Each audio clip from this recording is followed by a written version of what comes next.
Good evening and welcome to Eagle Eye News. I'm Matt Stanley. After 9 months of meticulous renovations and restorations, the tomb in which the body of Jesus Christ is said to have been buried was unveiled today. Considered one of the holiest sites of the Christian faith, the Holy Edicule houses the supposed tomb of the Savior of Christianity. The Church of the Holy Sepulchre, in which the tomb lies, has been in shared custody of the Greek Orthodox, Roman Catholic, and Armenian Orthodox denominations since 1757. Disputes amongst the faiths in the past have prevented any major restorations, except for those carried out in 1810 after the church caught fire, and the addition of steel girders to support the Holy Edicule from collapse in 1947. Water damage and concerns over the structural integrity of the shrine finally motivated leaders of the faith to agree to renovations in May of 2016. A team of Greek scientists and restorers were selected to carry out the renovations. The same team had previously worked on the Acropolis in the Greek capital and the Hagia Sophia in Istanbul. The Holy Edicule now stands free of its steel supports, as well as the soot and wax that had come to coat its marble walls throughout the years. Many hope this will be the first step towards continued cooperation amongst the Christian faiths. I'm just meters away from the Parliament. An assailant fatally stabbed a police officer. I don't know if you're able to spot the London Eye, which is very adjacent to the Westminster Bridge. I'm going to have my camera move closer to show you how the area is at the moment cordoned off. This is Westminster Abbey. What you see on your right is Westminster Abbey, a very important tourist location. Just meters away from that is the Parliament right behind the tree. At this moment, the view is not very good because this is the closest that journalists are able to get to the location of the crime. Westminster Bridge, which is about perpendicular to the Parliament, is where the incident began at about 2:45 local. Personal details about the suspected attacker were not immediately made public. More than 20 people were reported injured. Most of us learned that our bodies are made up of 60% water in our biology classes growing up. Well, now India has recognized one made of 100%. As of Monday, the Ganges River and its main tributary now hold the same legal rights as people, according to a court in the northern Indian state of Uttarakhand. The court's decision now means that polluting or damaging the rivers will be the legal equivalent of harming a person. This ruling arose after several complaints that state officials failed to cooperate with federal government efforts to protect the river. Judges who ruled on the case cited the recent ruling on the Wangani River in New Zealand, which gained its legal human status just last week. Many officials, however, are concerned over the physical implication of the Ganges' new rights. Himanshu Thakkar, an engineer for the South Asian Network on Dams, Rivers, and People, stated, "There are already 1.5 billion liters of untreated sewage entering the river each day, and 500 million liters of industrial waste. All of this would become illegal with immediate effect. But you can't stop the discharge immediately. So how this decision pans out in terms of practical reality is very unclear." For decades, Indian courts have criticized the federal government's efforts to clean up the 1,569-mile river. Many claim the rivers have only grown dirtier as the economy developed, causing sewage, pesticides, and industrial waste to be dumped into the river. The Yamuna River, which is the main tributary that feeds the Ganges, has reportedly become so polluted that portions of it can no longer support life. Despite this, water from the Yamuna is still being chemically treated to provide drinking water for almost 19 million people living within India's capital. Even if immediate action is taken, it is expected that it will take over a decade to reverse the damage that has already been done. A North Korean missile fired Wednesday morning exploded within seconds of launch. The South Korean and U.S. military said, a reassuring sign for those who worried about the speed at which North Korea's weapons program has been progressing. The launch attempt comes at a time of heightened tensions in the region, with the United States and South Korea conducting joint military exercises aimed at countering the North Korean threat, and the Trump administration clearly signaling it is prepared to use force to stop Kim Jong-un's regime.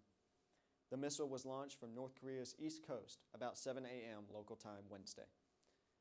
North Korea fired one missile from an area near the Wonsan Air Base this morning, but it's presumed to have failed, South Korea's defense ministry said in a statement.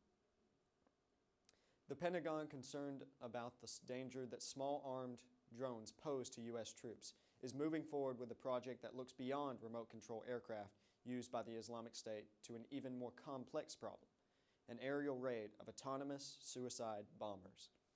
The unmanned bombers have not yet appeared in combat, but defense officials already are researching how to stop them. Laden with explosives or other dangerous materials, they would operate by crashing into U.S. troops in a combat zone and would not be as easy to detect as existing drones used by the Islamic State, because they would not rely on radio frequencies for remote controlling. Instead, they would be programmed to carry out a specific mission, making them especially hard to see coming. The effort to stop the aircraft is known as the Mobile Force Protection Program and is overseen by the Defense Advanced Research Projects Agency, which examines ways that technology can help the U.S. military. DARPA anticipates awarding contracts within weeks for the first 3 phases of testing and research, said J.C. Lead, who oversees the program. Coming up, you'll hear from Kaylee Bishop with everything happening around the U.S. You're watching Eagle Eye TV on Channel 6.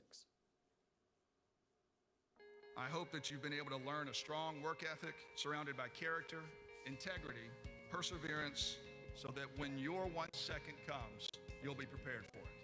Chris Davis. 45, there goes Davis! Your 1 second, our 1 second is now. And our lives have been guided by the principles of one of the greatest academic institutions in the country, Auburn University.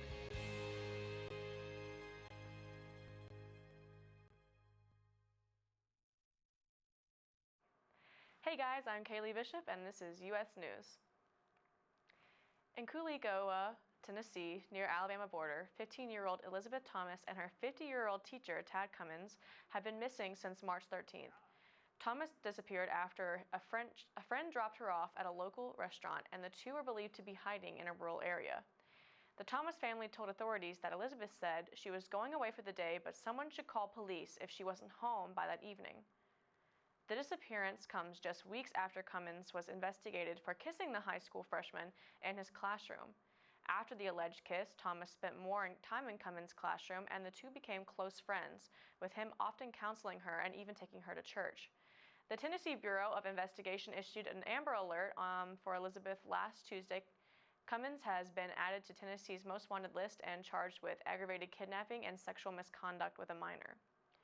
The most recent information coming out of the case is that Cummins researched teenage marriage online.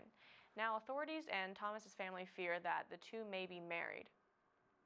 Cummins is believed to be armed with 2 handguns and driving a silver Nissan Rogue. He did online research about the SUV to see if certain features could be tracked by law enforcement. He also took out a $4,500 loan just before he disappeared. Any sightings of the two should be reported to 1-800-TBI-FIND. Republican House leader made changes to their health care bill Monday night and ahead of Thursday's vote. Changes include allowing states to add a work retirement to receive Medicaid, allowing states to receive block grant funding instead of per capita funding, preventing states from expanding Medicaid, and repealing Obamacare taxes from this year that targeted wealthy individuals, insurers, and prescription drug makers. GOP leaders are hoping the changes will appease concerns by both conservative and moderate lawmakers. President Trump warned his fellow Republicans that they could lose their seats in Congress if they fail to get the votes to repeal and replace Obamacare on Thursday. 21 House Republicans have already said that they will vote against the bill. The Trump administration has been meeting with several lawmakers in recent days, hoping to get them on board with the bill. Over the past few weeks, ICE raids and deportations have been multiplying. Meanwhile, lawmakers and charities are informing immigrants, both documented and undocumented, on what they can do to prepare. Raluca Onsioku, Director of Immigration Legal Services at Catholic Charities, says, "It's important not to be so scared that you're afraid to leave your house, send your kids to school, or go to the hospital if you need to." But lawmakers do advise that if you fear deportation, to always allow yourself simple precautions such as wearing your seatbelt, not speeding, and perhaps refraining from driving with a broken taillight. Of the many immigrants queuing up at organizations to inquire about how to proceed, CNN reported on a woman named Olga who is from Venezuela. She is here legally, but with her visa expiring soon, she's trying to find out how to apply for asylum from the political and economic hardships of her country. Olga commented on the difficulty of the process, saying, "They said we need proof. A person who tells you to your face, 'I'm going to hurt you,' we cannot have proof of that." Olga was adamant about not wanting to return to her country, and at a last resort, she plans on possibly joining her brother in Canada. Lawyers at Catholic Charities say they have forms for people to fill out, but they advise immigrants to think about what these forms mean before doing so. How would they feel about giving guardianship of their children to someone else? The paperwork is easy, the decisions are the difficult part. Recently, YouTube's restricted mode blocked videos by gay, bisexual, and transgender creators, which immediately was criticized by the creators and viewers alike. Fans of the YouTube creators began alerting them of the restrictions on their content late last week. Educational videos such as Tyler Oakley's 8 Black LGBTQ Trailblazers Who Inspire Me were those blocked. YouTube soon released a statement saying, "Sorry for all the confusion with the restricted mode. Some videos have been incorrectly labeled, and that's not right. We're on it, more to come." Steve Senjati, a YouTube transgender creator, said this to say, "What this is assuming is that there's no such thing as LGBT kids or LGBT families, because they are assuming that LGBT topics are kid-unfriendly and family-unfriendly, which could not be further from the truth. The latest restriction issue is just one of the many challenges YouTube has faced and encountered in the last year. Back in August, after monetizing thousands of videos that YouTube viewed as not advertiser-friendly, YouTubers fought back. As for the issue at hand, YouTube has been vague on the causation of the restrictions on the LGBTQ community and has chosen to focus on their general guidelines. YouTube's official guidelines of content state that sexually suggestive content, violence, inappropriate language, promotion of drugs and regulated substances, and controversial or sensitive subjects and events are all restricted. Sears Holdings, a holding company for department store giants Sears and Kmart, warned investors on Tuesday that it has substantial doubts that it can survive.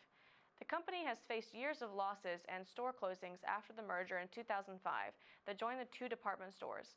Only 1,400 stores remain, all in the United States. This is just the latest in the major brands closing, mostly due to a growing online shopping trend. Sports Authority and Limited have gone out of business, and Radio Shack and American Apparel are both in their second bankruptcies.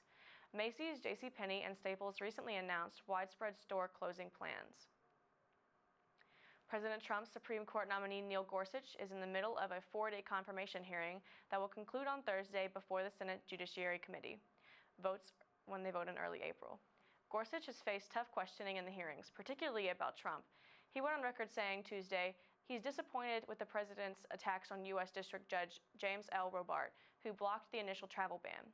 Gorsuch said he would not be a Republican judge, saying in the hearing, "I have no difficulty ruling for or against any party. There's no such thing as a Republican judge or a Democratic judge. We just have judges in the country. I decide the cases. It's a pretty good philosophy for a judge. I listen to the arguments that are made. I read the briefs that are put through to me. I listen to my colleagues carefully, and I listen to the lawyers in the well. I take the judicial process very seriously." If approved, Gorsuch could be put on the court as early as the end of April. Ivanka Trump, President Trump's eldest daughter, is set to work out of an office in the West Wing and get top security clearance despite not being a government employee. Trump will also receive government-provided communication devices and will follow rules prescribed to government employees despite being outside of the government. Trump has been one of her father's closest advisors in the early months of his administration, but does not have an official role. This move brings her one step closer to an official title and puts her more in the center of the administration. The news comes in the midst of scrutiny over conflicts in the administration between public roles and private interests. After the break, we'll head back to the desk for a discussion of today's hot headlines. You're watching Eagle Eye TV, Channel 6. I hope that you've been able to learn a strong work ethic surrounded by character, integrity, perseverance, so that when your 1 second comes, you'll be prepared for it. Chris Davis. 45. There goes Davis. Your 1 second, our 1 second is now. And our lives have been guided by the principles of one of the greatest academic institutions in the country, Auburn University.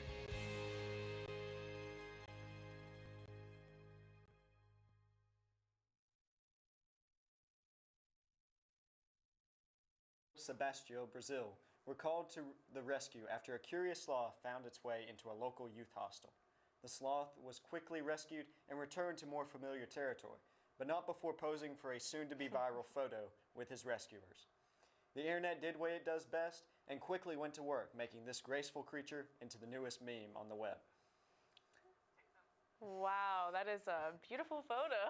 It is, absolutely. What was that? Was that like a dancing? I think it was like the sloth put into the scene from the Nutcracker. Oh, very nice, very nice. But I love sloths. I do too. They're so admit. cute. I don't understand why some people don't like, the ugly cute. Like pugs are cute, sloths are cute. I love all of them. I gotta throw sea otters in there. Sea otters. Oh my gosh, those are adorable. Any day. Recently, Savannah Trantham, the co-founder of the Appalachian Wildlife Refugee, posted to Facebook just how useful old mascara wands can be for our furry friends. The makeup tool can be used to help remove fly eggs and small insects from the animal's fur. Trantham said, "They work great because the bristles are so close together." Trantham's post has now been shared over 50,000 times, and people have been sending the refugee a plethora of mascara wands to the refugee. I think that's really cool that you post one thing to Facebook and everyone just helps you out and helps the animals out. I can't imagine what it'd be like brushing a golden retriever with a mascara Impossible. wand. I have plenty of old mascara ones though. I should definitely send something in. But I feel like I could probably do something maybe a little bit more substantial for the animals. Maybe just take all of them back home with me and raise them on my own. I would do that. I could see you doing that. Yeah, for sure. Be one interesting house. Yeah, make it more interesting than it already is. Well, that's all for Auburn Global this week. Keep up to date with all the global news by following us on Facebook, Instagram, and Twitter at Eagle Eye TV. And don't forget to send us pictures to discuss via our social media. I'm Matt Stanley. And I'm Kaylee Bishop. Thanks for watching, and War Eagle.